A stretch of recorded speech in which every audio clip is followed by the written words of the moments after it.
अस्सलाम वालेकुम प्यारे बच्चों, आज हम पढ़ेंगे दाल का खानदान। बिस्मिल्लाहिर्रहमानिर्रहीम। तो चलो शुरू करते हैं। दाल का खानदान।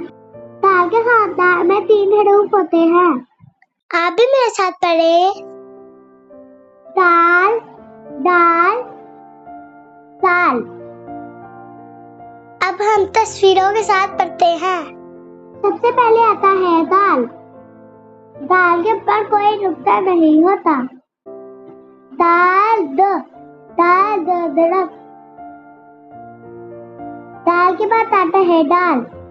दाल के ऊपर एक टोपी होती है। दाल द डॉक्टर। दाल के बाद आता है दाल। दाल के ऊपर एक नुक्ता होता है। दाल जखीरा। दाल के खानदान को दोबारा पढ़ते हैं। दाल, दाल, दाल। मेरे साथ रहे। मज़ीद वीडियो देखने के लिए चैनल को सब्सक्राइब करें। Bye bye.